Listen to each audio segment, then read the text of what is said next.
네, 감사합니다. 교리 공부 시간 할 텐데, 이제 지난 시간까지 해서 성경에 대해서 다 배웠습니다. 성경론에 대해서 웨스트민스터 신앙고백서가 정리해 놓은 그 성경론에서 다 배웠는데, 성경론을 복습하기 전에 우리가 오늘은 하나님, 신론에 대해서 배우기 때문에 우리가 첫 시간에 알려드렸던 것 있죠. 첫 시간에 이 조직신학을 하기 위해서는 칸을 만들어야 된다라고 말씀드렸는데, 혹시 기억나시나요? 우리 하영이 기억이 나요? 틀을 만들어야 된다라는 것만 기억나요? 아니면 그 내용도 알고 있어요? 알고 있어요? 하영이 알고 있대요. 우리 민우는 혹시 알고 있어요? 그때 없었나? 없었던 것 같아요. 이 내용을 우리가 이제 교리 공부를 하는데, 교리 공부 하나하나 그냥 아는 것도 중요합니다. 근데 알고 잊어버리지 않기 위해서는, 우리 민호는 똑똑해서 그냥 한번 들으면 다 알 수 있겠지만, 안 잊어버리기 위해서 도움을, 어머니가 고개를 절레절레 흔들으시는데, 그 도움을 드리는 그 방법이 있어요. 틀을 제가 만들어 드렸습니다. 그래서 7개의 칸을 만들어 달라. 냉장고면 냉장고, 아니면 수납장이면 수납장. 그래서 7칸을 만들어 두어서 그 틀에 넣어 두어야지 안 잊어버린다. 이렇게 도움을 드렸습니다.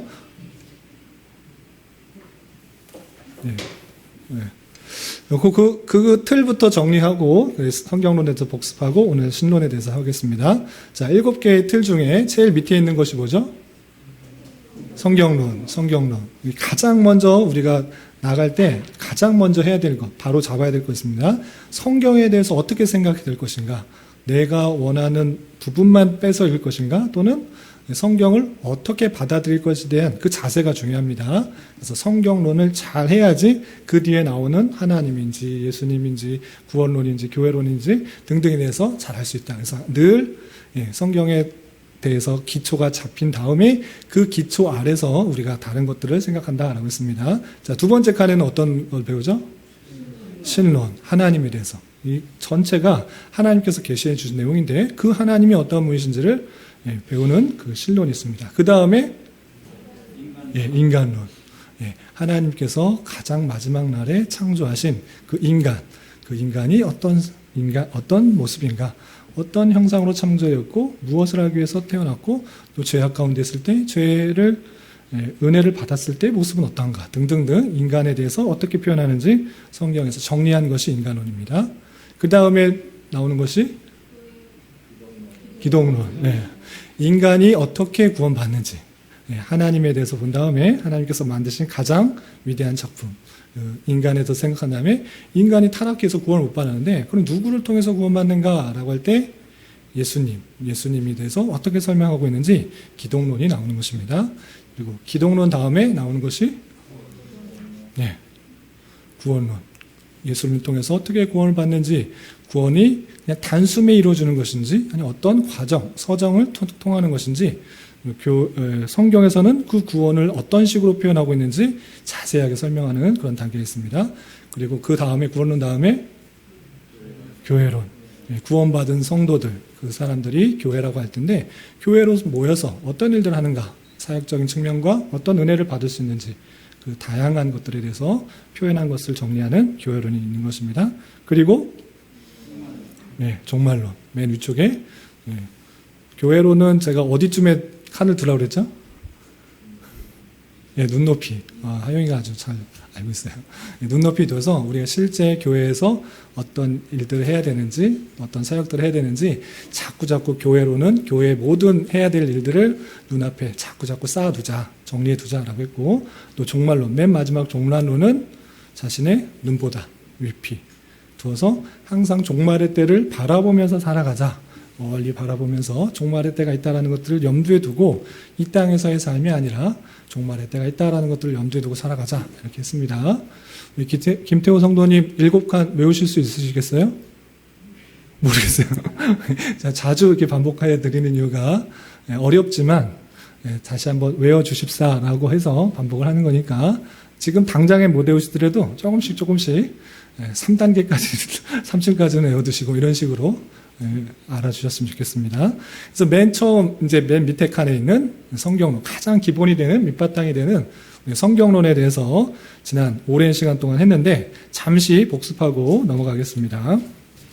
자, 책을 보면서 할까요? 아니면 머릿속에 다 알고 계시면 안 보셔도 되는데 다 못 외우시고 또 잘 기억 안 나시는 분들을 위해서 책을 보면서 다시 한번 복습하겠습니다. 12페이지 보면 1절 있습니다. 1절에서 가장 중요한 것, 다 설명하면 시간 걸리니까 가장 중요한 것, 하나님께서는 이제 그 뜻을 기록을 통해서 다 계시하셨다. 더 이상의 특별하게 주실 계시가 없다. 계시의 종결성에 대해서 말했습니다. 하나님께서 기록을 통해서 그 계시를 모두 다 정리해 놓으셨다라는 것이 장로교의 가장 기본이 되는 첫 번째 정신입니다. 그리고 2절에서 보면 그 기록된 계시, 기록된 계시가 어떤 것들이 있느냐? 구약의 39권, 신약의 27권, 총 66권에 있다. 그것이 15페이지에 있습니다. 15페이지 보면 하나님께서 기록된 계시로서 구약의 39권, 신약의 27권을 주셨다. 그리고 그 책들이야말로 우리가 신앙생활하는데 또 삶을 살아가는데 법칙이 된다. 이것이 참된 법칙이다라고 고백하고 있는 것입니다.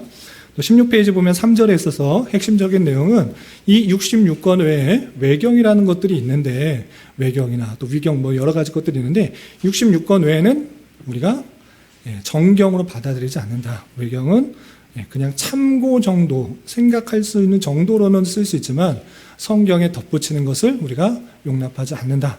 라는 것입니다. 그래서 가톨릭과 차별이 있다라는 것을 배웠고요. 19페이지 보면 4절에 있는데 4절에서는 성경의 권위는 이렇게 우리가 66권을 하나님의 말씀으로 받아들인 이유가 교회가 결정해서 그렇게 된 것이 아니라 하나님 말씀 자체가 스스로 권위가 있기 때문에 그렇게 고백하게 된 것이다 라고 했습니다. 그래서 얘를 신하가 왕위를 계승해 주는 역할을 할 때 왕 자체가 왕이기 때문에 계승을 해 준 거지 신하가 왕이 계승식을 했기 때문에 왕이 된 건 아니다. 이렇게 예를 들었습니다. 이 표현 이해가 되시죠? 그래서 성경의 권위하고 교회의 권위 있을 때 어떤 게 더 높다? 네, 성경의 권위가 더 높다라고 했습니다. 20페이지 5절에 있는데 그렇다면 어떻게 무엇이 있기 때문에 그걸 성경을 정경으로 인용하느냐? 66권만 정경으로 인용할 수 있느냐? 성경을 신적 권위를 가질 수 있는 요건들에 대해서 쭉 설명했습니다. 소재나 교리나 문체나 일체성이나 등등등 여러 가지 것들 때문에 이것이 정말 하나님의 말씀일 수밖에 없다. 이렇게 표현했다라는 것입니다. 그러니까 5절이고요. 넘겨서 22페이지 보면 6절에서 보면 그 성경의 내용 이런 것들 때문에 하나님의 말씀인데 그 성경을 통해서는 우리가 삶을 살아갈 때 모든 필요한 내용이 다 들어있다. 이렇게 표현하고 있습니다. 신앙과 생활에 필요한 모든 것이 들어있는데 다 문자적으로 들어있을 수도 있지만 그렇지 않고 그 교훈의 내용에 따라 잘 생각해 보면 필연적으로 자연적으로 생각해 보면 오늘날에 적용할 수 있는 것을 다 알 수 있다는 것입니다. 성경에 2000년 전에 수천 년 전에 다 쓰여졌는데 오늘날에 있을 하나하나 일을 세부적으로 말한 것이 아니라 그런 원리들이 다 있기 때문에 그 원리들을 자연적으로 생각하면 인간에게 어떤 삶을 살아야 되는지 자연적으로 나올 수 있다라고 표현하고 있는 것입니다. 그래서 우리가 예배를 어떻게 드릴 것이나 또 행정적인 여러 가지 문제들 그런 것들을 어떻게 할 것인가 그런 것들은 성경에 일일이 구체적으로 하나하나 다 모든 상황에 대별해서 이렇게 표현되지는 않았지만 큰 그림 안에서 어떤 것들을 해야 되는지 다 있기 때문에 일반적인 추론과 생각을 통해서 알 수 있다라는 것입니다. 그리고 7절에서 보면 성경에 있는 내용이 쉬운 것도 있고 어려운 것도 있다. 그런데 해석할 때 어려운 구절에 대해서는 그냥 내가 마음대로 이렇게 해석하는 것이 아니라 쉬운 부분, 또 명료한 부분, 잘 설명이 되어 있는 쉬운 부분에 의해서 그 내용이 해석되어야지 오류가 없다라는 것입니다. 그래서 함부로 그렇게 막 해석하기보다는 잘 쓰여져 있는 것, 쉽게 표현되어 있는 그런 모습들에 대해서 해석되어야 될 것이고 그리고 그 내용들이 모든 사람에게 읽혀지기 위해서 주어진 거기 때문에 일반적인 지식을 가지고 있다고 하면 구원 얻는 방법, 또 생활하는 방법, 일반적인 내용에 대해서 다 알 수 있도록 쓰여졌다. 그래서 성경은 어떤 특별한 사람, 목사나 강도사나 이런 특별한 사람만 읽고 해석하고 적용하고 알려주는 것이 아니라 모든 사람에게 읽혀지도록 이렇게 주어졌다. 그런 것입니다. 또 25페이지 보면 8절에 있는데 하나님께서 성경을 어떻게 영감하셨는가? 하나님께서 직접 영감하셔서 히브리어, 헬라어 또는 아람어 등등의 내용을 통해서 그때 당시에 일반적으로 통용되는 글로서 모든 사람이 읽힐 수 있도록 직접 영감해 주셔서 알려주셨다. 평범한 말로 그때 당시의 내용들이 기록되었으므로 오늘날에 있어서도 평범한 말로 이해될 수 있는 말로 번역되어서 충분히 받아들일 수 있게 되고 그것을 통해서 하나님의 뜻을 잘 받아들일 수 있고 이해할 수가 있다. 이렇게 되어 있습니다. 그리고 9절에서 보면 26페이지 성경 해석상 오류를 범하지 않게 해석하기 위해서는 성경을 성경 그 자체로 어떤 전통이나 어떤 습관이나 어떤 사람에 의해서 해석되는 것이 아니라 성경은 그 성경 자체로 해석해야지 온전하게 해석될 수 있다. 온전한 뜻을 알아갈 수 있다는 것입니다. 그리고 마지막 10절 모든 종교적 논쟁에 있어서 그것도 해결하는 방편도 오직 성경의 그 내용을 통해서 또 성경에서 말씀하시는 그 성령 안에서 모든 회의나 모든 판결들이 종결되어야 될 것이고 그 판결이 되었을 때는 무조건적인 순종, 무조건적인 복종이 필요하다. 이렇게 나왔습니다. 여기까지 성경론에 대해서 정리한 것이고 여기 서머리 된 것이고 이제 오늘은 신론에 대해서 하겠습니다. 29페이지 하나님과 삼위일체 2장에 있어서는 하나님과 삼위일체가 있는데 여기서 또 제가 또 하나 칸을 나눠드려야 됩니다. 자, 2층에는 신론이 있잖아요. 신론을 또 반론을 나눠야 돼요. 여러분들 머릿속에 두 번째 칸에 신론이 있는데 어쩔 절반으로 나눠요? 절반으로 나누셨나요? 나누기 힘드신가요? 예, 나누셨죠? 한쪽에 뭘 두느냐? 한쪽에는 존재, 하나님의 존재를 두세요. 존재 칸이에요. 그래서 여러분들이 성경을 읽을 때 하나님의 어떤 존재이신가 할 때는 2층에 첫 번째 칸에다 잘 넣으셔야 돼요. 그리고 한쪽에는 무엇을 넣어야 되냐면 하나님의 사역. 그래서 신론을 말할 때는 하나님의 존재가 어떤 분이신가, 그리고 하나님께서 어떤 일을 하시는가, 존재와 사역으로 나눠서 설명하게 됩니다. 이해가 되시나요? 네, 오늘은 존재에 대해서 설명하게 될 것입니다. 오늘 하루 안에 존재를 다 설명할 수가 없고 존재에서도 원래 조직신학적으로는 요거까지 말하면 또 힘들 것 같은데 머리가 되시는 분들은 나누시기 바랍니다. 존재를 말할 때는 하나님의 속성과 이름과 삼위일체를 알아두셔야 됩니다. 하나님의 속성과 이름과 삼위일체 이것이 존재입니다. 하나님의 존재에 대해서는 하나님이 어떤 속성을 가지고 계시나 하나님께서 어떤 이름을 갖고 계시나 또 하나님께서 어떤 모습으로 계시는가 삼위일체 요 세 개를 알아야 되는데 우리 어린 친구들에게는 요거까지 힘들 수 있는데 알아둘 수 있으면 알아두시고 모르시면 존재와 사역으로만 나눈다.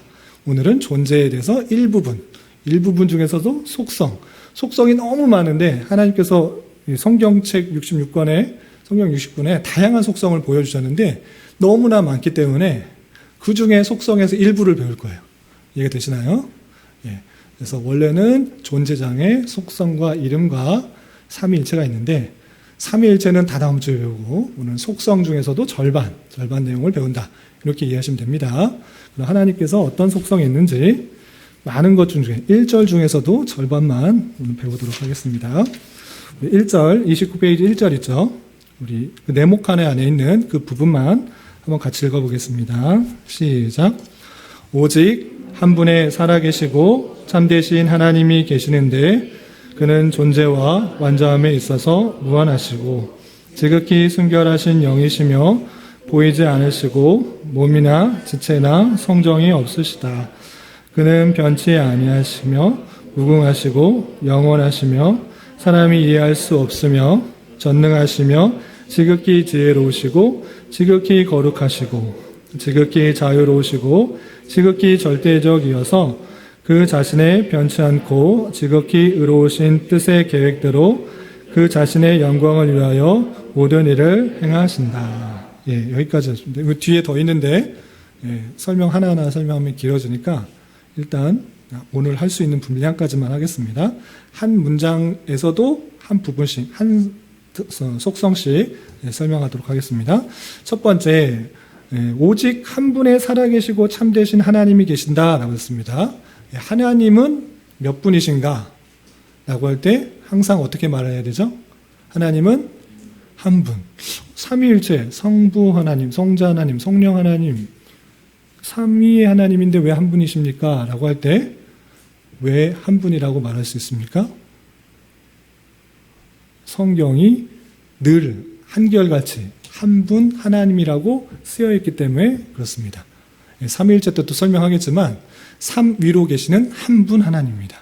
이것은 신비적인 신의 영역이기 때문에 다 이해할 수 없는 그런 부분이지만 일단 성경은 늘 창세기부터 요한계시록까지 하나님은 한 분이시다, 한 분이시다, 오직 유일하신 분이시다라고 계속 쓰여있기 때문에 우리는 한 분 하나님으로 고백하는 것입니다.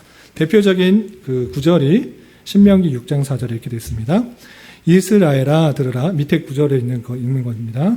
이스라엘아 들으라, 우리 하나님 여호와는 오직 유일한 여호와이시니 라고 하고 있습니다. 여기만 표현한 것이 아니라 다른 곳에서도 늘 항상 우상 없고 다른 신들은 없고 오직 한 분 하나님만 계시다 라고 표현하고 있습니다. 그래서 하나님은 한 분이시다, 이런 것들을 잘 알아야 될 것입니다. 그리고 그 한 분 하나님이신데 그 한 분 하나님이 어떤 분이시느냐라고 할 때 참되신 하나님으로 신앙 고백서가 기록되어 있습니다. 왜냐하면 하나님께서 참되시다라는 표현이 있기 때문에 계속 붙여놓은 것입니다. 성경에 하나님에 대해서 다양하게 이렇게 표현을 해놓습니다. 뭐 하나님 나올 때마다 어떤 하나님, 어떤 하나님, 어떤 하나님이기 때문에 그 모든 것들을 다 집대성 해놓은 게 지금 하나님의 속성을 배우는 것입니다.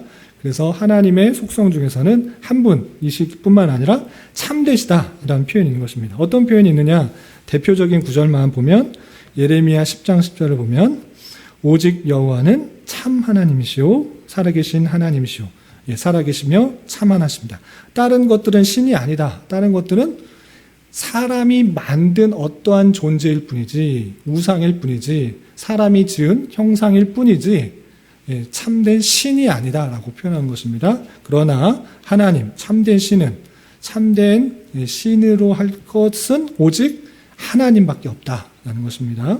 그리고 그분은 살아계시다라는 표현이 있습니다. 지금도 하나님께서는 창조하셨을 뿐만 아니라 살아계시는 하나님이시다라고 표현되고 있습니다. 여기까지가 첫 번째 줄에 3분의 2 되는 지점입니다. 그리고 다음 일 이어서 보면 그는 존재와 완전함에 있어서 무한하시다, 이렇게 표현하고 있습니다. 그가 존재하신 것, 그의 능력에 있어서 완전함에 있어서 무한하시다, 이렇게 표현하고 있는 것입니다. 어떤 것을 통해서 그렇게 알 수 있느냐? 욥기 11장 7절과 9절의 대표적인 이 표현을 통해서 그렇게 고백할 수가 있는 것입니다. 제가 한번 읽어보겠습니다. 내가 하나님의 오묘함을 어찌 측량하며 전능자를 어찌 능히 완전히 알겠느냐? 하늘보다 높으시니 내가 무엇을 하겠으며 스올보다 깊으시니 내가 어찌 알겠느냐? 그의 크심은 땅보다 길고 바다보다 넓으니라. 이 표현에 의해서 욥의 고백송에서 하늘보다 높으시며 스올보다 깊으시며 또 그의 크심은 땅보다 길고 바다보다 넓다, 이렇게 무한하신 것들을 표현하고 있는 것입니다. 이런 표현들에 의해서 하나님에 대해서 설명을 할 때 존재와 완전함에 있어서 무한하시다라고 표현하고 쓰는데, 여기서 존재의 무한성과 지식과 권능의 무한성을 두 개로 또 나누어서 생각할 수 있습니다. 존재의 무한성은 시간과 공간의 제한을 받지 않으시고 항상 계시는 분, 모든 공간에 항상 계시는 분, 이렇게 표현한 것입니다. 어떤 무신론자들은 그렇게 표현해요. 하나님이 어디 계시냐? 하나님이 너 마음속에 계시냐? 아니면 이 하늘에 계시냐? 바다에 계시냐? 어디 계시냐? 이렇게 표현하는데, 성경에서 표현하는 곳은 하나님은 아니 계신 곳이 없다, 이렇게 표현하는 거예요. 그러니까 세상 어디에 하나님이 있는 것이 아니라 하나님 안에 세계가 있는 거예요. 이해가 되시나요? 하나님 안에 세계가 있는 것이지 세계 어느 곳에 한 군데 한 곳에 그 하나님이 계시는 자체가 아니시다. 하나님의 그 존재가 꽉 찬 그 모습 가운데 모든 공간 속에 보다 뛰어넘는 존재로서 계신 분이 하나님이시다. 시공을 초월하여 계신 무소부재하신 아니 계신 곳이 없는 그런 분이시다라고 하는 것이고, 또 하나님의 지식과 권능의 무한성을 보시면 그가 모든 일을 아시고 모든 일을 하실 수 있으며 제한을 받지 않으신다, 이렇게 표현한 것입니다. 아실 뿐만 아니라 또 하실 수 있다. 그 전능성과 그 지식의 무한함을 표현하고 있는 것입니다. 그러한 분이 하나님이시다라는 것입니다. 그리고 다음 문장을 보시면 지극히 순결한 영이시며 라고 되어 있는데, 그래서 지극히 순결한 영이 무엇인가, 어디서 이런 표현이 왔는가라고 할 때 여러 표현들이 있지만 대표적인 구절이 요한복음 4장 24절입니다. 우리 예배 시작할 때마다 이렇게 선포하고 하는데 우리 같이 한번 읽어보겠습니다. 요한복음 4장 24절 함께 봉독합니다. 시작. 하나님은 영이시니 예배하는 자가 영과 진리로 예배할지니라. 여기서 예전에는 신령과 진정으로 했는데 이 표현이 오해될 수 있기 때문에 개역 개정 때 영과 진리로 바뀌었습니다. 그렇다면 하나님은 영이시니라는 그 표현에 있어서 영이 무슨 뜻인가, 그 밑에 보시면 잘 설명이 되어 있습니다. 영이라는 말은 지식과 감정과 의지를 속성으로 가진 주체, 이런 것들이 실제로 작용하는 속성이 되어 있는 주체를 의미하고, 이런 속성들이 통일된 곳에 뚜렷한 위격이 있다라고 되어 있습니다. 어렵죠. 우리 어린 친구들이 좀 어려울 것 같은데, 이렇게 생각하면 돼요. 살아있는 것에 다 영이 있다, 이렇게 생각하지 않습니다. 동물과 사람이, 그러니까 동물도 사람도 동물이지. 사람과 여타의 다른 동물의 차이점이 무엇입니까? 느끼지 못한다, 이것이 아니고 영이 있느냐 없느냐의 차이입니다. 똑같이 개나 소나 뭐 닭이나 뭐 이런 것도 생명이 있고 느끼고 감정을 가지고 먹고 삽니다. 그러나 그에게 영이 있어 천국에 간다 지옥에 간다 말하지 않습니다. 그 차이가 있는 것입니다. 그냥 감정이 있는 것이고 살아가는 그런 욕구들이 있는 것이지 영이 있다고 표현하지 않습니다. 하나님께서는 인간을 하나님의 형상으로 창조했을 때 그 코에 생기를 불어줘서 영을 주신 것입니다. 그 영이라는 것은 하나님이 갖고 있는 속성인데 지성과 감정과 의지를 가진 그런 주체다, 이렇게 표현하는 것입니다. 그것을 영이라고 표현합니다. 아시겠죠? 그러니까 여타의 사람이 아닌 다른 그런 동물들에게는 영이 있다라고 표현하지 않습니다. 그냥 느끼고 감정하고 배고픈 대로 자기의 그런 필요에 따라 그냥 살아갈 뿐이지 영이 있다고 표현하지 않습니다. 이해가 되시죠? 하나님께서 그런 분이셨기 때문에 인간을 그런 분으로 만드신 것이고, 하나님이 그러한 지성과 감정과 의지를 가진 주체이시기 때문에 우리는 진리를 알게 하는 성령으로 참된 진리 안에 바르게 예배해야 된다, 이렇게 표현하고 있는 것입니다. 그리고 다음 쉼표 보시면 5번, 각조 5번 보시면 보이지 않으신다. 보이지 않으신다. 뒤에 표 30페이지에 신령과 진정이라는 옛날 번역에 대한 설명이 있는데, 하나님은 영이시니 신령과 진정으로 예배할지니라 라고 우리가 많이 그렇게 암송을 해왔습니다. 그런데 신령과 진정이라는 그 의미가 자칫 신령하게 또는 정성을 담아 진정한 마음으로 예배를 드려야 된다, 이렇게 정성껏 예배를 드려야 된다, 그런 신령한 분위기를 통해서 예배를 드려야 된다라고 잘못 생각할 수 있기 때문에 원어적인 측면을 다시 번역해서 쓰여진 것입니다. 그래서 영과 진리로라고 할 때 그것은 진리로 이끄시는 성령 안에서, 바른 성령 안에서 바른 의식을 가지고 진리, 참된 진리 안에서 예배를 드려야 된다라고 표현한 것입니다. 그냥 분위기를 막 조정해서 거룩하고 신비한 그런 느낌으로 또는 우리의 감정을 잘 담아서 이렇게 드리려고 하는 그런 마음이 아니고 참된 진리 안에서, 참된 성령 안에서 바르게 드려야 된다, 이렇게 하는 표현입니다. 그래서 그런 차이가 있다, 오해되지 않도록 성경학자들이 잘 번역을 다시 바꾼 것입니다. 이것을 잘 주의해서 이해하시면 좋겠습니다. 그리고 5번 보시면 아까 보이지 않으시고 라는데, 당연히 하나님은 보이시지 않으십니다. 17대 디모데전서 1장 17절 영원하신 왕 곧 썩지 아니하시고 보이지 아니하시고 홀로 하나이신 하나님께 존귀와 영광과 영원 무고도록 있을지어다. 아멘이라고 했습니다. 아니 그럼 하나님은 보이지 않으시는데 예수님은 어떻게 된 건가요? 우리 시호한테 물어볼까요? 하나님 보이시지 않은 분이신데 예수님은 왜 보이셔요?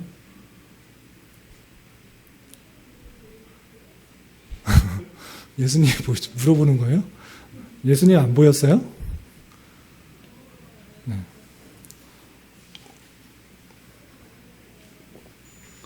너무 어려운 질문을 한 것 같아요. 예수님은 그냥 보여야 안 보여요? 안 보이는 거 아니에요? 예수님은 보여요. 하나님은 안 보이시는 분이라고 이렇게 표현했을 때 왜 이렇게 표현했냐면 이런 성경이 있기 때문에 그렇게 표현하는 거예요. 하나님의 속성상 보이지 아니하시다라는 표현이 있기 때문에 그렇게 쓴 것입니다. 하나님은 영이시기 때문에 보이지 않아요. 성부 하나님, 성자 하나님, 성령 하나님, 삼위일체이신 하나님은 영이시기 때문에 보이지 않으십니다. 그런 분이시에요. 그런 능력의 하나님, 전능의 하나님, 무소부재하신 하나님이신데 그런 하나님이 참으로 위대하신 하나님이 영광의 하나님이 사람의 모습으로 오셨다고요. 그래서 보이는 것입니다. 이해가 되시나요? 참 하나님이시자 참 사람이신 그 하나님이 되셨기 때문에 보이시는 거예요. 그러면 그 성육신 하기 전에 하나님, 성자 하나님은 보이신다, 안 보이신다? 안 보이시는데 구약에 보면 현현하는 모습이 종종 등장합니다. 그때 보인다고 해서 그분이 성육신 하셨다라고 표현하지 않고 현현하셨다. 보이는 방식으로 나타나셨다. 그러나 그 본질 자체가 보이시는 분이 아니시다. 라고 왜 그렇게 보이셨는데 왜 보이시지 않느냐고 하냐라고 할 때 마찬가지로 하나님 성경의 표현에 보이시지 아니하시는 분이라고 표현됐기 때문에 그것을 그대로 받는 거예요. 내가 좀 마음에 안 든다고 생각해서 버리는 것이 아니라 이러한 표현이 분명히 있기 때문에 하나님은 보이시지 않은 분으로 받는 거예요. 그럼에도 불구하고 그 보이시지 않으시는 분이 인간의 연약함, 인간의 부족함에 따라서 특별한 사역을 하시기 위해 현현하시기도 하셨다. 성자 하나님이 현현하시는 모습으로 창세기에도 등장하고 종종 드러나서 천사와 같은 모습으로 여러 역할들을 하시는 모습이 등장해요. 그런데 그 천사가 그냥 천사가 아니라 신격을 갖고 있는 모습이 드러나기 때문에 많은 성경학자들이 성자 하나님의 현현의 모습이다. 눈에 보이는 모습으로 나타나시기도 하셨다라고 표현한 것입니다. 분명 이런 표현이 있기 때문에 우리 하나님은 보이시지 아니하시는 분이시지만 사람의 연약함에 따라 성탄의 때는 성육신으로 오시기도 하고 현현의 모습으로 드러나시기도 하셨다. 이렇게 이해하시면 되겠습니다. 그리고 다음에 보시면 6번 몸이나 지체나 성정이 없으시다. 라고 했는데 당연히 몸이나 지체가 없는 그런 모습이 영이시기 때문에 성육신 하시기 전에 그 영이신 하나님은 그런 몸이나 육체가 없다라고 할 수 있습니다. 그것이 신명기 4장 15절, 16절에 이렇게 표현됐는데 제가 한번 읽어보겠습니다. 여호와께서 호렙산 불길 중에서 너희에게 말씀하시던 날에 너희가 어떤 형상도 보지 못하였은즉 너희는 깊이 삼가라. 그리하여 스스로 부패하여 자기를 위해 어떤 형상대로든지 우상을 새겨 만들지 말라. 남자의 형상이든지 여자의 형상이든지 라고 계속 말씀하시면서 어떤 형상도 하나님께서 어떤 역사가 일어났는데도 불구하고 하나님께서 현현하신 것 같은 능력이 일어났음에도 불구하고 아무 모습도 보지 못하였다. 이런 것을 통해 하나님은 육체로 보일 수 있는 그런 몸을 갖고 계시는 그런 분이 아니시다라고 생각할 수 있습니다. 그리고 오해할 수 있는 표현 이제 성정이 없으시다. 여기서 번역상으로 그냥 성정이 없으시다. 이렇게 표현됐는데 좀 도움 설명을 드리자면 여기서 성정이 없으시다라는 것은 그냥 마음도 없고 정도 없다. 이런 뜻이 아니라 사람과 같은 성정이 아니시다. 이렇게 이해하시면 돼요. 사람과 같은 성정이 없으시다. 사람하고 똑같지 않다. 이런 표현입니다. 어떤 표현 때문에 그럴 수 있느냐? 사도행전 14장 11절과 15절의 표현 때문에 이렇게 하나님에게 인간과 똑같은 성정이 계시다라고 표현하면 안 된다라고 할 수가 있는 것입니다. 어떤 표현 때문에 그러냐면 사도행전 14장 11절 15절 말씀을 제가 한번 읽어보겠습니다. 무리가 바울이 한 일을 보고 누가 오냐 방언으로 소리질러 이르되 신들의 사람의 형상으로 우리 가운데 내려오셨다 하여 이르되 여러분이여 어찌하여 이런 일을 하냐 우리도 여러분과 같은 성정을 가진 사람이라. 여러분에게 복음을 전하는 것은 이런 헛된 일을 버리고 천지와 바다와 그 가운데 만물을 지으시고 살아계신 하나님께로 돌아오게 하려 합니다. 라고 이렇게 표현한 것이었습니다. 신비한 능력을 행한 것입니다. 근데 초대교회 당시에 많은 사도들로부터 능력들이 일어났습니다. 근데 바울에게도 그런 능력이 나니까 바울을 숭배하려고 하는 것입니다. 아, 바울은 신이다 라고 생각을 해서 바울을 숭배하려고 하는 사람들이 나타나서 바울이 한 말이 우리도 너희들과 똑같은 성정을 가진 사람이다 라고 이렇게 표현하고 있는 것입니다. 아, 그렇다면 신은 똑같은 성정을 가진 분이 아니시구나 라고 표현하는 게 정확하겠다라는 것입니다. 요 표현 때문에 하나님에 대해서 다양하게 표현하는 것들을 다 묶어놓는 것입니다. 여러 표현들을 다 오해되지 않게 한 것이 교리의 내용이기 때문에 하나님께서 똑같은 인간과 같은 성정을 가지고 계신 분이 아니다. 바울이 이렇게 말했기 때문에 우리는 너와 똑같은 성정을 가진 사람이다. 내가 하나님 아니다. 이렇게 표현했기 때문에 하나님께서는 인간과 같은 사람의 성질을 갖고 있는 분이 아니시다. 이렇게 표현할 수가 있는 것입니다. 그래서 성정 밑에 표기해놨는데 성질과 품성의 약자로서 신앙 고백서에서는 하나님과 사람과 같은 성질이 아님을 이렇게 표현했다. 이렇게 할 수 있는 것입니다. 하나님이 정이 없다. 이렇게 표현하는 것이 아니고 사람과 같은 똑같은 성질, 품성을 갖고 있지 않으시다. 이렇게 이해하시면 됩니다. 또 8번 보시면 그는 변치 아니하신다라고 고백합니다. 이 표현은 어떻게 나올 수 있느냐? 여러 표현들이 있는데 대표적인 구절이 야고보서 1장 17절입니다. 온갖 좋은 은사와 온전한 선물이 다 위로부터 빛들의 아버지께로부터 내려오나니 그는 변함도 없고 없으시고 회전하는 그림자도 없으시니라 라는 표현을 썼습니다. 그는 변함이 없다. 자기 생각을 가지고 누가 계속 뭐 이렇게 하면 쉽게 말해서 천일 기도를 하고 금식 기도를 하고 무엇을 하고 하면 그 마음을 계속 바꾸시는가? 아니 택하기로 했는데 이 사람이 계속 범죄하고 죄성 가운데 뉘우치지 않고 잘못만 한다. 그러면 그것을 바꿔서 그 사람을 지옥에도 보내시는가? 그렇지 않으신다라고 표현하고 있는 것입니다. 모든 세상은 변하고 모든 가치가 다 변할지라도 하나님은 변하시지 않으신다. 그는 회전하는 그림자도 없으신 것처럼 그는 영원히 동일하신 분이시다. 이렇게 표현하고 있는 것입니다. 하나님의 속성, 그 아름다우시고 무궁하시고 전능하시고 무소부재하시고 등등등 그 속성은 변하지 않으시는 그런 특성이 있다 하는 것입니다. 이 표현에 의해서 그렇게 고백할 수가 있고요. 또 9번에는 이렇게 되어 있습니다. 무궁하시다. 하나님의 속성이 무궁하시다. 끝이 없으시다. 이런 표현은 어떻게 해석할 수 있느냐? 열왕기상 8장 20절을 보면 하나님이 땅으로 땅에 거하시리까 하늘과 하늘들의 하늘이라도 주를 용납하지 못하겠거든 하물며 내가 건축한 이 성전이오리까. 솔로몬이 성전을 건축하고 기도한 내용입니다. 바른 고백이요.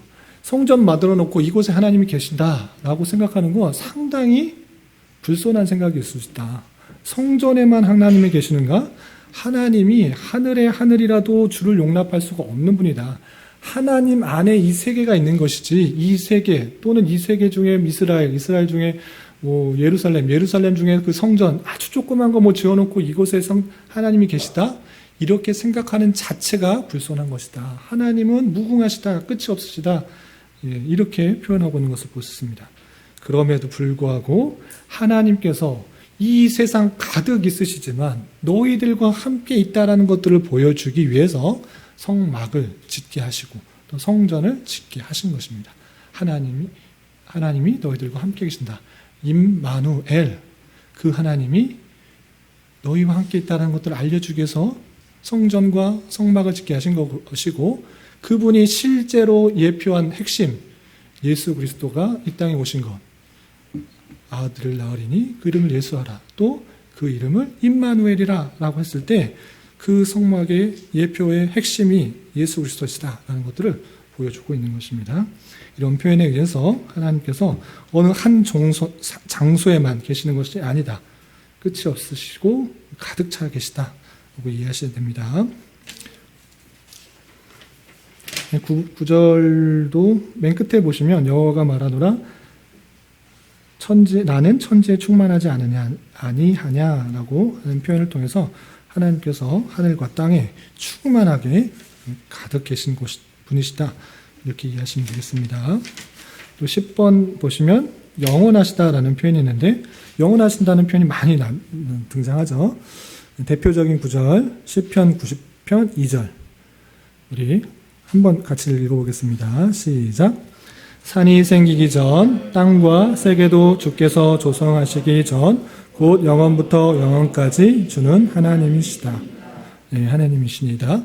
하나님께서는 영원 전부터 영원까지 하나님이시다. 이런 표현인 것을 통해서 하나님은 시간을 초월하시고 시작과 끝이 없이고 그 세계가 조성하기 전부터 스스로 계시는 그런 분이심을 알 수 있습니다. 흔히 생각하는 오류 중에 하나가 하나님이 세상을 창조하시고 어떻게 되실 줄을 미리 내다보시고 선택을 하셨다. 이런 표현들이 있는데 다시 한번 말씀드리지만 이런 표현들 영원 전부터 영원까지 계시다라고 할 때 하나님의 창조와 끝은 동시점으로 있는 것입니다. 이쪽을 읽고 한참 뒤에 천년이 하루 같으며 하루가 천년 같으니라고 하면서 1000년 정도가 하나님 하루구나 이렇게 생각하는 것이 아니라 시간을 초월하고 계시는 분이시고 능력이 많으신 분이시기 때문에 시작과 끝을 동시에 다 알고 계시는 분이시며 동시에 다 행하시는 분이십니다. 시간 전부터 계셨고 시간 끝에도 계시는 분이 하나님이기 때문에 동일하게 그 속성상 모든 것을 모를 수가 없고 또 그 아는 것과 행하는 것들을 차이가 있을 수 없는 그런 능력의 하나님이시다라는 것들을 잘 알아셔야 될 것입니다. 11번 보시면 사람이 이해할 수 없다. 이건 어떻게 이해할 수 없냐. 사람이 이해할 수 있으면 그게 신인가? 라고 했었는데 어떤 표현 때문에 그럴 수 있냐 볼 때 시편 145편 3절에 이런 표현 때문에 그렇습니다. 우리 같이 한번 읽어보겠습니다. 시작. 여호와는 위대하시니 크게 찬양할 것이라. 그의 위대하심을 측량하지 못하려다. 하나님을 찬양하자라고 하고 그의 위대하심, 그의 능력, 어떤 것을 측량할 수 없다. 우리가 다 헤아릴 수 없다라고 표현했습니다. 이런 표현들 때문에 하나님을 다 이해할 수 없다라고 이렇게 표현합니다. 어려운 표현으로 불가해성, 하나님의 불가해성, 할 수 없다, 이해 가능하지 않다, 이해를 그런 성질, 불가해성, 한문적으로 불가하다, 이해하는 것이 그런 속성을 갖고 있는 분이 하나님이다. 불가해성이라고 합니다. 그러면 하나님을 이해할 수도 없는데 측량할 수도 없는데 어떻게 하느냐? 하나님은 도대체 보이지도 않고 측량할 수도 없는데 어떻게 하느냐? 하나님을 어떻게 이해할 수 있고 어떻게 판단할 수 있느냐라고 할 때 아까 말씀드린 것처럼 하나님께서 알게 하고자 하는 모든 것들을 어디를 통해서? 성경을 통해서 다 알려주신 거예요. 알아야 될 부분들은 다 알려주신 거예요. 몰라도 될 부분들은 안 알려주신 것이고 알 필요도 없는 거예요. 알고 알아야 될 모든 것들을 성경에 기록해 놨다고요. 그래서 성경을 통해 하나님의 전체를 이해할 수 있다 이렇게 말하지 않습니다. 하나님을 통해서 우리가 알아야 될 모든 내용을 알 수 있다라고 표현하는 것입니다. 그 내용이 전체가 아니라 부분적이지만 그 부분일지라도 우리에게 필요한 모든 것들이 있는 것으로 알아. 우리는 그 방식으로 하나님을 부분적이로나마 이해할 수 있다는 것입니다. 그리고 우리가 다 하나님을 알 수 없기 때문에 우리 오전에도 한번 말씀드렸는데 하나님을 알 수 없는데 하나님은 영이시기 때문에 손도 없고 팔도 없고 머리도 없으시고 다 없으신데 사람이 이해하기 좋게 그렇게 표현하고 있습니다. 그것을 신인 동형론적 표현이다라고 했습니다. 우리 하람이 신인 동형론적 표현이 무슨 뜻인지 이해되시나요? 하나님을 다 이해할 수 없으시지만 신이시지만 사람과 같은 모습으로 표현해서 이해할 수 있는 방법으로 성경은 기록했다라는 것입니다. 오전 시간에 하나님이 어떻게 구원하셨다고 그랬죠? 오른 손으로 또 거룩한 팔로.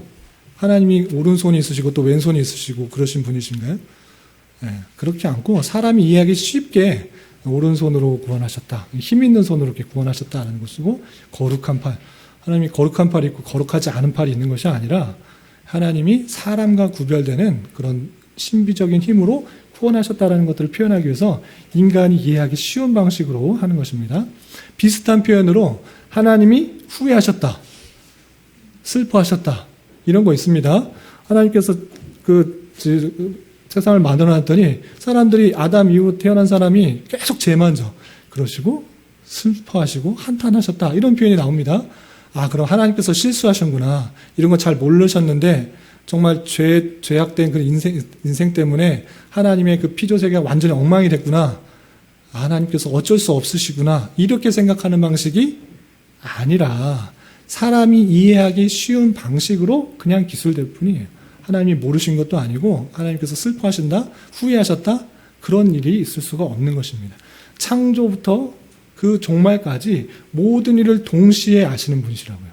어떻게 될지 몰랐는데 아담이 아니 저거 왜 따먹어, 선악과 왜 따먹어, 아유, 그 뒤에 또 뒤 처리하려고 예수님 부랴부랴 내 세상에 보내시려고 그런 생각을 하신 것이 아니고 천지 창조 이전부터 그 모든 계획을 함으로 통으로 다 알고 계시는 분이시며 다 이해하고 계시는 분이심에도 불구하고 사람이 이해하기 쉽게 하는 방식으로 성경이 기술되어 있다. 그런 것을 신인 동명론적 표현이다라고 하는 것입니다. 이해가 되시죠? 그 다음에 12번 보시면 전능하시다라는 표현이 있습니다. 이건 뭐 수없이 많이 등장하는 표현이죠. 대표적인 구절이 창세기 17장 1절인데 아브라함이 99세 때 여호와께서 아브라함에게 나타나서 그에게 이르시되 나는 전능한 하나님이다. 너는 내 앞에서 행하여 완전하라 라고 했습니다. 하나님께서 못하실 것이 없으시다. 전능하신 분이다. 모든 것을 다 행하실 수 있다라고 하는 것입니다. 특별히 아브라함에게 99세 때 그것들을 고지하고 100세 때 아이를 낳은 것은 하나님이 못할 일이 없으시다라는 것들을 표현해 준 아주 대표적인 구절이라는 것이죠. 사람이 99세 때 아이를 낳는 것이 온전한 방식으로 낳을 수는 없지만 하나님께서 하시면 불가능이 없다. 무한한 시행 능력을 가지고 계시다라는 것들을 표현해 주기 위해서 인간의 계획, 인간의 판단, 인간의 열심을 뛰어넘으시는 하나님의 능력을 보여주시기 위해서 아브라함에게 99세 때 나타나셔서 알려주신 것이다. 그런 것입니다. 이런 표현들에 의해서 전능하심을 알 수 있습니다. 또 13번에 보시면 지극히 지혜로우시다라는 표현이 있는데 어떤 표절 때문에 그러냐. 네, 로마서 16장 27절 때문에 그럴 수 있는데 같이 한번 읽어보겠습니다. 시작. 지혜로우신 하나님께 예수 그리스도로 말미암아 영광이 세세 무궁하도록 있을지어다. 아멘. 예, 이런 표현 때문에 그렇게 붙을 수 있는 것입니다. 하나님이 지혜로우시다. 당연히 지혜로우시겠죠. 모든 것들을 그의 계획과 능력 가운데 행하셨는데 그 속성을 말할 때 성경에서 이런 표현이 있기 때문에 우리가 마땅히 알아야 되는 것입니다. 우리에게 아까 말씀드렸습니다. 필요한 것, 알아야 될 것들을 다 성경에 알려주셨다라고 했습니다. 그렇기 때문에 하나님이 어떤 속성을 갖고 계시느냐라고 할 때 지혜로우시다라는 표현을 우리가 받는 것입니다. 하나님께 분명히 알아야 될 내용들을 주셨기 때문에 이런 표현 때문에 우리 하나님에 대해서 지혜로우시다라고 표현할 수가 있는 것이고 그런 속성을 받는 것입니다. 또 14번에 보시면 지극히 거룩하시다, 지극히 거룩하시고라는 표현이 있는데 어떤 표현 때문에 그런가? 이사야, 대표적인 것이 이사야 6장 3절입니다. 천사가 했던 표현인데 우리 같이 읽어보겠습니다. 시작. 서로 불러 이르되 거룩하다 거룩하다 거룩하다 만군의 여호와여 그의 영광이 온 땅에 충만하도다 하더라. 하나님을 이렇게 불렀습니다. 그러니까 성경에 이렇게 써있기 때문에 하나님이 거룩하신 분이다 라고 받을 수 있는데 그럼 거룩이 무엇이냐 라고 할 때 밑에 잘 설명이 되어 있습니다. 하나님의 완전한 순결성과 초월적 존귀함의 순엄성을 표시한다. 순결하고 숭엄한, 인간 세상에서는 찾아볼 수 없는 높은 고귀함, 순결함, 숭엄함, 존귀함 이런 것을 뜻할 때 거룩이라고 표현한다 라는 것입니다. 이 거룩이라는 뜻 하나님께 표현되는 것이고 사람과는 구별되는, 세상과는 구별되는 독특한 속성으로서 표현되고 있다 이렇게 이해하시면 되겠습니다.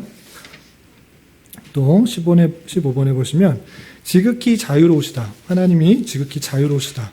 이것을 그냥 억지로 사람들이 끄집어내서 하나님의 속성을 맞는 게 아니고 성경에 있는 표현을 그대로 알아두어야 되기 때문에 알 필요가 있기 때문에 계속 붙여놓은 것입니다. 어떤 표현이 있느냐? 시편 115편 3절에 이런 표현 때문에 그렇습니다. 우리 같이 한번 읽어보겠습니다. 시작. 오직 우리 하나님은 하늘에 계셔서 원하시는 모든 것을 행하셨나이다. 하늘에 계셔서 원하시는 모든 것을 행하셨다. 하늘에 계시다는 표현도 우리가 이제 사람이 생각하기 좋은 방식으로 표현한 것입니다. 하느님은 하늘에 계시지 않느냐? 라고 할 때 하늘에 계시고 땅에 안 계신다. 이런 표현이 아니고 우리가 사람이 높은 곳으로 올라갈수록 넓은 세상을 볼 수 있습니다. 그런 것 같이 하늘에 계셔서 모든 것을 다 보시고 또 하실 수 있는 것들을 한다라는 표현에 의해서 하늘에 계신다라고 표현하고 있는 것입니다. 그래서 원하시는 모든 것을 행하셨다. 원하시는 모든 것 하고 싶은 대로 다 행하신다. 그 자율성을 갖고 계시다라고 표현하고 있는 것입니다. 이런 표현에 의해서 하나님은 자율성을 갖고 계시다. 하고 싶은 것을 자유롭게 행하신다라고 할 수 있습니다. 또 16번 지극히 절대적이시다라는 표현이 어디 표현되느냐라고 했을 때 출애굽기 3장 14절 이런 표현에 의해서 할 수 있는데 우리 같이 한번 읽어보겠습니다. 시작. 하나님이 모세에게 이르시되 나는 스스로 있는 자니라. 또 이르시되 너는 자손에게 이르기를 스스로 있는 자가 너를 너희에게 보내셨다 하라. 이것이 하나님의 속성 중에 가장 기본적인 것인데 나는 스스로 있는 자다라고 표현하고 있습니다. 스스로 있는 자가 아니면 누구에 의해서 있는 자다라고 한 것입니다. 여러분들 모든 사람들은 누구에 의해서 태어났습니다. 부모님에 의해서 태어나게 되는 것입니다. 그러나 아담조차도 최초의 인간이라고 하는 아담과 하와조차도 하나님에 의해서 만들어진 것입니다. 그런 상대적인 속성을 갖습니다. 피동적인 속성을 갖게 됩니다. 그러나 하나님께서는 자신을 밝힐 때 나는 스스로 있는 자다. 누구에 의해서 있는 자가 아니다. 라는 표현을 하고 있습니다. 그래서 상대적인 것이 아니라 절대적인 그런 존재로서 하나님을 생각할 수 있는 것입니다. 그래서 이런 특성이 있다라고 성경에서 말하고 있기 때문에 이것을 하나님을 이해하시는데 참고하시면 되겠습니다. 또 17번을 보시면 지극 그 자신의 변치 않고 지극히 의로우신 뜻의 계획대로 행하신다라고 씁니다. 지극히 의로우신 뜻에 따라 행하신다라는 표현이 어디 나오는가? 에베소서 1장 11절에 되어 있는데 이것도 아주 중요한 그런 표현이기 때문에 같이 한번 읽어보겠습니다. 시작. 모든 일을 그의 뜻의 결정대로 일하시는 이의 계획을 따라 우리가 예정을 입어 그 안에서 기업이 되었으니 예정론을 가장 잘 표현한 부분 중에 한 부분입니다. 하나님께서 어떻게 행하시냐? 모든 일들을 하나님의 뜻의 결정대로 일하신다라고 표현하고 있습니다. 하나님께서 뜻의 결정, 하나님께서 다 작정하신 그 결정대로 행하신다. 아무렇게나 일하시는 것이 아니고 생각나는 대로 일하시는 것이 아니고 어떤 상황에서 응급처치하듯이 일하시는 것도 아니고 하나님께서 뜻의 결정을 하시고 그 결정대로 일하신다라고 표현하고 있습니다. 그리고 그 계획을 따라 우리가 예정을 입어서 하나님의 자녀가 되는 하나님의 백성이 되는 그 기업이 됐다 이렇게 됐습니다. 근데 그 뜻이 의로운 뜻이다 이렇게 이해하시면 되겠습니다. 근데 마지막 계획대로 그렇게 이해하시는데 의로운 뜻의 계획대로 하시는데 자신의 영광을 위하여 모든 일을 행하신다 그랬습니다. 여기서 오전에도 표현했는데 우리가 구원받는 것, 구원하신 것, 그 목적이 무엇인가 라고 할 때 그냥 일반적으로 생각할 때 그냥 짧게 생각할 때 우리를 위하여 구원하셨다라고 생각할 수 있는데 그렇게 성경은 표현하고 있지 않습니다.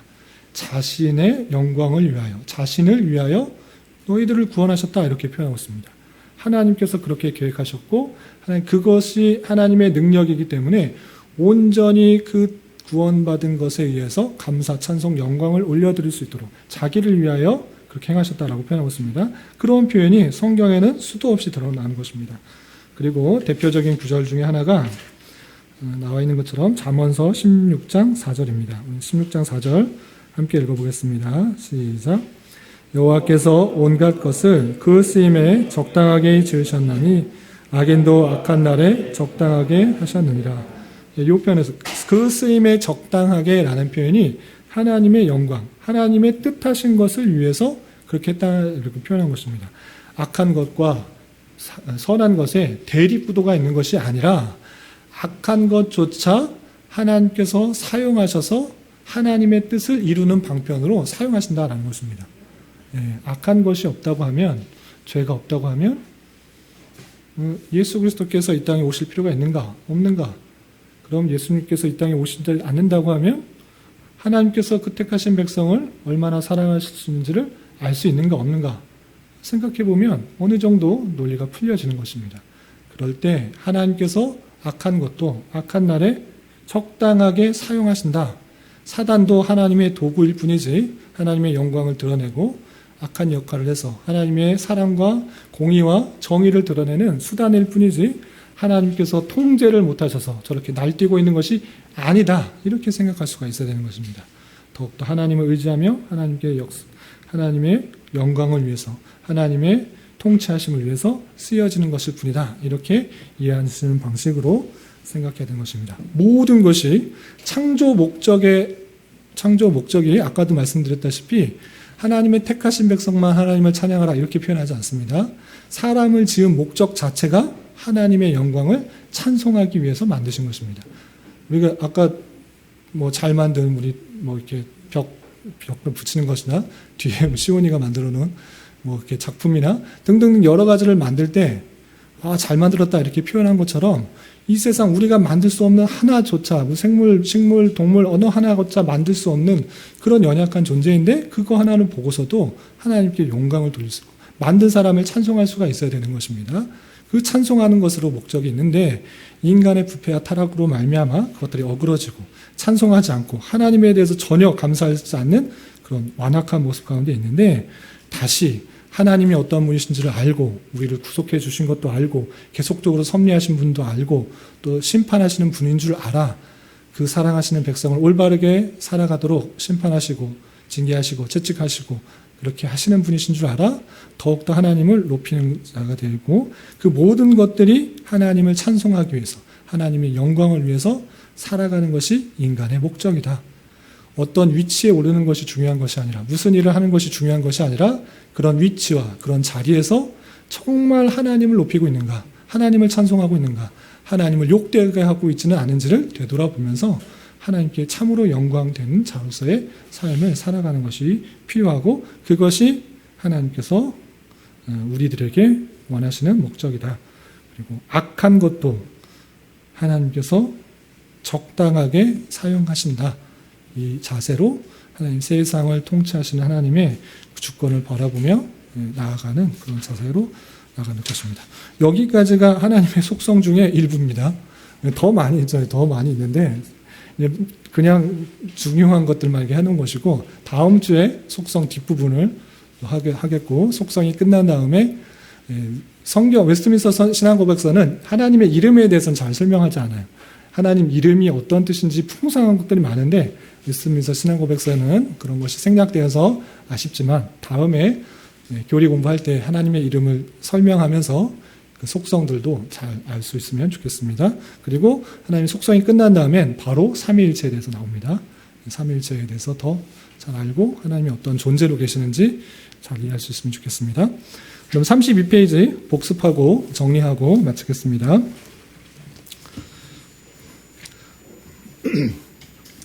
이해를 위한 질문 첫 번째 같이 답해 주세요. 1번 살아계시는 참 하나님은 몇 분이십니까? 항상 한 분 하나님이시다라고 표현을 해야 됩니다. 성경에 계속적으로 강조하고 있기 때문에. 자, 두 번째, 하나님의 속성들은 어떤 것이 있습니까? 너무 많죠. 앞에 있는 것들을 쭉 성경에 되는데, 존재의 완전한 무한성, 지극히 순결한 영, 보이지 않은 몸이나 지체의 성정이 없으심, 변치 않으심, 지극히 성결하심 등등등 많은 속성들이 있습니다. 그걸 하나하나 성경을 창세기부터 요한계시록까지 읽으면서 찾으려고 우리가 찾으려고 하면 너무 힘들잖아요. 그런데 신앙의 선배들이 다 이렇게 정리를 해놓은 것입니다. 그거에 해당되는 것들을 지금은 한 구절씩만 제가 그냥 덧붙여 놨는데 지면의 제한상 이렇게 한 구절씩만 했는데 성경의 원문, 신앙고백서의 원문을 보면 구절들이 되게 많아요. 더 많은 것들이 있는데 제가 대표적인 구절만 이렇게 소개해 놨다 이렇게 생각하시면 되고, 신앙의 선배들이 이런 속성들을 잘 정리했으니까 그것을 알도록 우리에게 계시했으니 그것을 아는, 그런 하나님으로 아는 그런 자세로 살아가야 되는 것입니다. 질문 있으세요? 예. 3번, 성정이 없으시다는 뜻은 무엇입니까? 무슨 뜻이죠? 예, 사람과 똑같은 그런 성질과 품성이 아니시다. 예, 똑같이 생각하시면 안 된다. 왜냐하면 그 바울이 그렇게 표현했기 때문에 그것을 받는 것입니다. 나는 너희들과 똑같은 성정이다. 하나님과 같은 성정이 아니다. 이렇게 표현했기 때문에 우리가 똑같은 성정은 아니시다라고 이해하는 방식이 좋겠다. 예, 이렇게 신앙고백서의 문맥을 이렇게 정리하시고 넘어가시면 되겠습니다. 4번, 인간의 이성으로 파악될 수 없으시는 불가해성을 가지시는 분이신데 어떻게 알 수 있느냐? 하나님을 이해할 수가 없는데 어떻게 알 수 있습니까? 라고 할 때 어떻게 대답할 수 있을까요? 우리 어떻게 대답할 수 있죠? 시온이, 하나님 이해할 수 없는데 어떻게 알아요? 그러니까 들은 거예요. 여기 앞에서 다 이해할 수 없지만 이해할 수 있는 부분, 알아야 될 내용은 부분적이기는 하나 성경에 다 알려주셨다. 이렇게 이해하는 것입니다. 우리가 이 성경을 알았다고 해서 하나님을 전체 이해할 수 있다? 그렇게 말하지 않는 것입니다.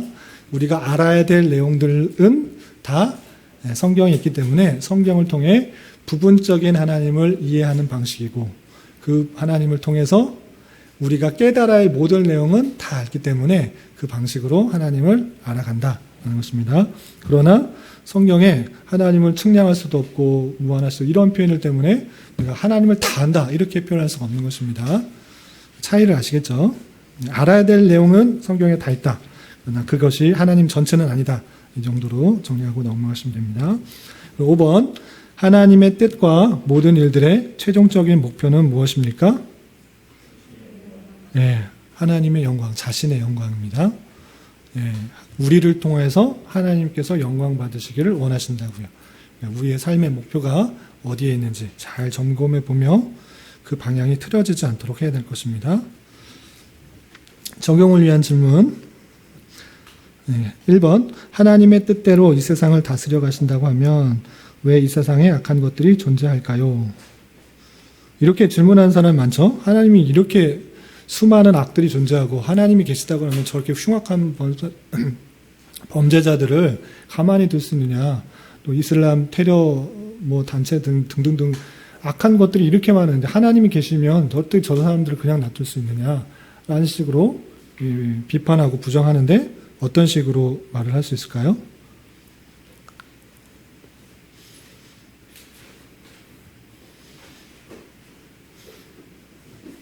그냥 여기서 바로 중간 과정 없이 하나님께서 악한 것도 악한 적당하게 쓰시기 위해서 두셨다, 이렇게 바로 결론으로 가면 안 됩니다. 그 사이에 그 하나가 표현되는데 어떻게 된 거죠? 아담과 하와의 타락으로 말미암아 인간의 죄악이 들어온 거예요. 그 전에는 모든 것이 하나님을 찬송하고 찬양하도록 지음을 지어진 거죠. 최초에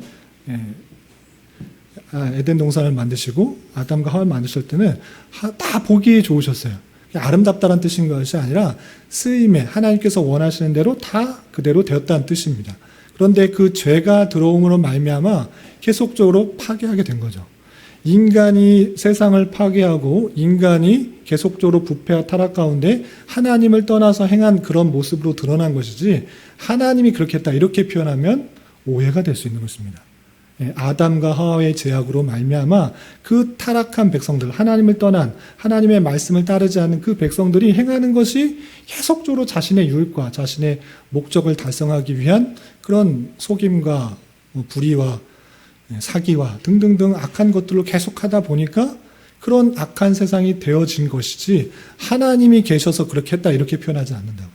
중간을 뛰어넘고 하면 하나님께서 악한 하나님이시거나 그러면 계시지 않은 하나님을 좀 오해할 수 있는데 인간의 죄악으로 말미암아 세상이 파괴되고 기후도 파괴되고 환경이 파괴되고 질병도 이상한 것들이 나타나고 계속 인간의 부패와 타락과 죄악으로 말미암은 현상이고 우리의 나타나는 사회들도 하나님을 떠난 그 모습들이 드러난 것일 뿐이다. 그렇다면 하나님께서 그 모든 것들을 모르셨느냐? 아니고 그것도 하나님께서 적당하게 쓰신다라고 표현한 것이죠. 그걸 뭘 아시느냐? 인간이 하나님을 떠나 자신의 욕심대로 사용하면 얼마나 부패하고 타락한지를 제대로 보여주는 거죠. 그런 사람이 타락한 존재이고 그런 인간의 본성이 부패와 타락 가운데 있기 때문에 그런 사람은 당연히 죄악 가운데, 비참 가운데, 지옥 가운데 빠질 수밖에 없는 존재이구나를 깨닫게 하신 것이죠. 그럼에도 불구하고 하나님께서 택하신 백성은 하나님께서 은혜를 주셔서 예수 그리스도를 믿게 하시고 믿음 가운데 내 자신의 연약함들을, 내 자신의 부족함들을 다 고백하며 하나님만을 의지하게 하시고 하나님의 뜻 가운데 살아가게 하시는 놀라운 은혜가 있다. 이렇게 고백할 수가 있는 것입니다.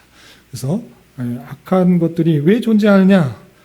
하나님이 안 계시다라고 하는 것이 아니고 인간의 죄악으로 말미암아 악한 것들이 드러나게 되었고 부패하게 되온 것이 사람의 책임이고 사람의 죄악이다. 그럼에도 불구하고 하나님께서는 그 모든 것들을 적당하게 사용하셔서 하나님의 영광과 하나님의 사랑과 하나님의 자비와 하나님의 긍휼을 드러내시는데 조금도 부족함이 없다. 이렇게 이해하시면 되겠습니다. 되시나요? 네. 한 분이 이해하셔서 나머지는 나중에 이해하시면 되겠고 2번, 이거는 뭐 답이 있는 것이 아니고 나눔을 하자는 그런 의미인데 이번 공부를 통해서 새롭게 알게 된 하나님의 속성이 있다면 어떤 것이 있습니까? 자신이 뭐 느꼈던 것을 말하면 되는데 우리 시호, 하나님에 대해서 어떤 게 제일 기억에 남아요? 네, 생각나는 거. 다 알면 좋겠지만 아 이거 몰랐었는데 뭐 알았다 하는 거 있어요? 딱히 몰랐던 건 없어요? 네, 다 알고 있었던 거예요? 하나님 속성 중에 제일 담고 싶은 건 뭐 있어요? 네, 어려운 질문이라서 네. 뭐 옆에서 알려줄 필요는 없고 여러 가지 배웠는데 속성에 대해서 알았는데 그것은 하나님께서 우리에게 알리고자 하시는 그런 속성이었기 때문에 반드시 알아서 하나님에 대해서 이해하는데 조금이나마 도움이 됐으면 좋겠고 그것을 통해서 궁극적으로 하나님께 영광을 돌리는 것, 찬송을 드리는 것, 예배 시간에만 찬송 돌리는 거 아니고 또 찬송을 통해서만 찬송하는 그런 의미가 아닙니다. 삶의 모든 현장 속에서 하나님이 높여지는 것, 하나님을 고백하며 하나님의 영광이 돌려지는 것, 그것이 삶의 예배요, 우리 삶의 이유요, 목적이라는 것들을 기억하면서 하나님을 찬송하는 삶, 하나님께 영광 돌리는 삶을 살아가는 데 힘써야 될 것입니다. 그냥 억지로 하는 것이 아니라 우리에게 베푸신 놀라운 은혜들을 기억하면서 감사하는 마음으로 찬송했으면 좋겠습니다. 여기까지 할까요? 네, 그리고 오늘 오전 주제도 그렇고 오후에도 나와서 얘기인데 우리가 찬송을 하는 것, 새 노래로 찬송하자라는 주제로 오전에 했었는데 궁극적으로 우리 교회가 나아갈 목표는 물론 CCM도 뭐 건전한 거 많고 좋은 것도 많고 또 찬송가도 좋은 것 많지 있지만 가장 우리가 궁극적으로 추구하며 나가야 될 것이 무엇인가, 어떤 찬송을 해야 될 것인가 라고 할 때 오전에도 잠깐 말씀드렸지만 시편 찬송, 그것을 귀하게 생각하자, 이 마음은 변치 말아야 될 것입니다. 왜냐? 성경, 사람이 오류가 없을 수가 없는데 오류가 없는 그 하나님의 말씀으로 바른 고백에 의해서 찬송하도록 주어진 것이 시편입니다. 그냥 성경, 우리 달달달 성경 공부하도록 주어진 게 시편이 아니고 시편은 그 말 그대로 찬송입니다. 찬송가이기 때문에 너희들이 이렇게 찬송하라 라고 하나님께서 사람들에게 기록된 말씀으로 주셨을 때 그 고백의 내용을 담아 찬송하는 것이 가장 좋은 것입니다. 그래서 개혁교회에서는 시편 찬송의 귀함을 알아 시편 찬송을 예배 때도 그리고 올바른 찬송하기 위해서 부르기를 힘썼습니다. 그래서 그런 것들을 우리가 아직 잘 못 배웠고 익숙하지가 않기 때문에 바로 하기에는 좀 마음을 담아 찬송하기가 쉽지 않을 수 있습니다. 그리고 그 내용을 이해하지 못할 경우가 있기 때문에 내년에는 기회가 되는 대로 부지런히 시편 찬송을 소개해드리고 함께 불러서 이 가사의 내용도 잘 이해하고 바르게 깨달아서 바른 고백으로 하나님을 찬송할 수 있는 그 목표로 조금씩 바꿔나갈 수 있도록 그렇게 하겠습니다. 한꺼번에 바꾸면 좋겠지만 저도 이제 시편 찬송가에 익숙하지가 않고 저는 많이 듣긴 하지만 서로가 익숙하지 않기 때문에 그냥 똑같이 찬송가의 의미도 모르고 그냥 부르는데 급급할 수가 있어요. 그거는 큰 의미가 있는가? 시편 찬송을 불렀다고 해서 예배 중에 불렀다고 해서 하나님께 찬송이 되는가? 물론 그 의미를 잘 알고 마음을 담아 하나님을 높이는 것이 올바른 찬송이기 때문에 시편의 내용들을 열심히 우리가 12월 달에 공부하듯이 잘 깨달아서 바른 찬송의 고백으로 하나님을 높이면 가장 좋겠다. 그것이 하나님께서 원하시는 찬송이 아닐까. 예배 중에 찬송이 아닐까 생각해 보면서 내년에는 기회가 될 때마다 시편 찬송을 함께 배우는 시간을 좀 마련하도록 하겠습니다. 관련하여 시편 찬송 인도에 은사가 있고 달란트가 있으시면 봉사하실 분이 있으시면 저도 이렇게 알려드릴 수 있는데 저도 말씀 준비하고 또 찬송 공부하고 또 찬송하기가 쉽지 않아. 혹여나 나는 찬송 인도에 좀 재능이 있다, 은사가 있다라고 생각하시면 그거를 섬겨주시면 여러 봉사 중에 하나로 섬겨주시면 좋겠다라는 생각이 들고 없으시면 제가 시간이 좀 될 때 소개하는 걸로 그렇게 하도록 하겠습니다. 그리고 추가적으로 내년에 강조한 것 중에 하나가 교회 학교에 중점을 좀 많이 둬서 아이들이 신앙을 성장하는 데 도움을 주겠다라고 말씀을 드렸습니다. 그래서 다음 주에 저희 교회 부교역자님이 오시기로 하셨습니다.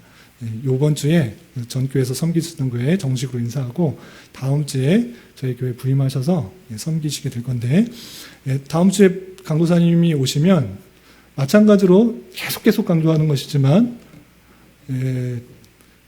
교회 직분에는 계급이 없습니다. 목사하고 강도사가 있으니까 목사가 높고 강도사가 낮다.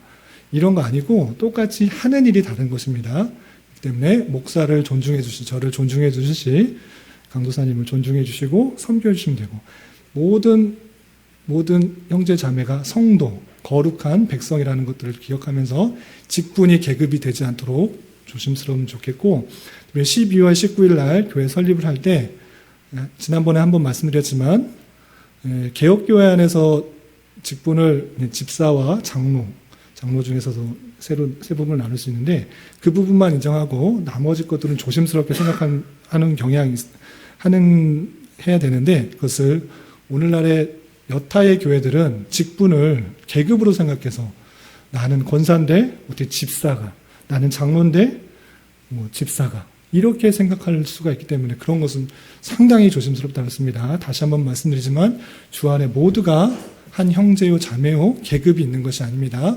다 섬기고 서로 존중하는 데 있는 것입니다. 집사와 장로와 목사가 왜 있느냐? 말씀을 섬기는 봉사를 하라고 또 장로는 치리하는 일을 하라고 집사는 봉사와 또 구제하는 일을 하라고 봉사라고 세워주신 직분이 항존직인 것입니다. 항상 교회에 있어야 되는 직분이 있어야 되기 때문에 그런 직분이 있는 것이고 그럼에도 불구하고 여타의 교회에서 권사의 직분으로 여러 가지 직분을 받은 것을 저는 교회 안에서 또 총회 안에서 인정된 그런 직분이기 때문에 받아들이겠다. 그럼에도 불구하고 장로를 받았으면 집사를 받았으면 권사를 받았으면 그거에 합당한 봉사를 해 주십사라고 부탁을 드린 것입니다. 그 사람이 직분을 갖고 있어서 아무 일도 안 한다. 그러면 문제가 있는 것입니다. 집사, 장로, 권사 일을 맡았으면 그 교회에 필요한 일들이 필요하기 때문에 세우신 것이기 때문에 기쁜 마음으로 자원하는 마음으로 크고 작은 일을 섬겨 주십사 부탁을 드리고 특별히 권사로 세워주신 두 분에 있어서는 젊은 여 집사들에게 모범을 보이시고 권면하는 것 그리고 교회 여러 가지 형편에 따라서 기도하는 일, 그것에 힘써 주시면 좋겠다라고 하는 것입니다. 그리고 집사로서는 여러 가지 교회 봉사, 다른 분들도 많이 하시겠지만 가장 앞장서서 구제하는 일, 또 섬기는 일, 그런 일들 잘 섬겨주셨으면 좋겠고, 저희 교회 장로로 세워주신다고 하면 여러 가지 교회 전반적인 치리를 목사와 함께 잘 다스리는 일들을 하는 것이 필요하겠다라고 생각이 듭니다. 그리고 많은 분들이 저에게 어떤 일들을 섬기겠다라고 자원해 주셨는데 감사하고, 제가 막 시키는 것보다 자원하는 마음을 주시면 그것에 섬기는 게 더 귀하다 생각이 들어서 자원하신 분들 감사하게 생각하고, 또 여러 가지 것들 필요한 부분에 있어서 더 섬기면 교회가 함께 더 어울려져 가면서 설 수 있을 것이다 하는 생각이 듭니다. 그렇게 이번 주까지 꼭 내가 어떤 부분에 섬기면 좋겠다라고 마음이 드시면 알려주시면 감사하겠습니다. 또 특별히 하실 말씀 있으신가요? 없으시면. 그리고 그 강도사님이 혹시 교회 학교에 반주하실 분이, 섬겨주실 분이 있으면 좋겠다라고 하셨는데, 반주하실 분이 있으시면 섬겨주시면 좋겠고, 없으면 그냥 MR로 반주 음악 틀고 하시겠다 이렇게 하셨는데, 뭐 이렇게 마음이 동하시는 분이 있으시면, 시간대가 저희 이제 교리 공부하실 시간에 밑에 교육관에서 같이 이제 공부를 하게 됩니다. 하진이나 하은이나 이렇게 초등학생들 이하에서는 좀 힘들 수가 있으니까, 제 교육이, 교리 공부가 힘들 수 있으니까 수준에 맞춰서 잘 교육을 할 테니까 그렇게 하시기 바라고, 중고등부는 저하고 같이 있는 게 괜찮죠? 학염이랑 같이 있는 것보다 훨씬 나으니까 이쪽에서 남고, 내년부터 그런 식으로 나누어서 공부를, 교회 학교를 체계적으로 세워나가도록 하겠습니다. 마칠까요? 기도하고 마치겠습니다. 하나님 아버지 감사합니다. 오늘 교리 공부의 내용을 통하여서 하나님이 어떠한 속성을 갖고 계시는지 일부의 내용들을 살펴보았습니다. 하나님께서 전능하시고 또 무소부지하셔서 그의 뜻과 그의 계획에 따라 모든 것들을 그의 영광 가운데 이끄시는 하나님의 놀라우심들을 잘 잊지 않게 하여 주시고, 우리가 어떤 처지에 있거나 어떤 상황에 있는지 간에 하나님만을 의지하며 하나님께서 원하시는 삶을 살아가기에 힘쓸 수 있도록 인도하여 주시옵소서. 또 한 해를 마무리하며 또한 교회 설립을 준비하며 여러 가지 봉사자들을 세우기 원합니다. 자원하는 마음을 보여주시고 또 부족한 부분들을 생각나게 하셔서 함께 교회를 바르게 세워나갈 수 있도록 인도하여 주시고, 서로 섬기고 또 서로 위하는 가운데 주님께서 원하시는 교회로 날로 성장할 수 있도록 인도하여 주시옵소서. 돌아가는 발걸음도 안전하게 지켜주시고 각자의 삶의 처소에서 주님과 동행하는 삶 살게 하여 주시옵소서. 예수님의 이름으로 감사히 기도드리옵나이다. 아멘.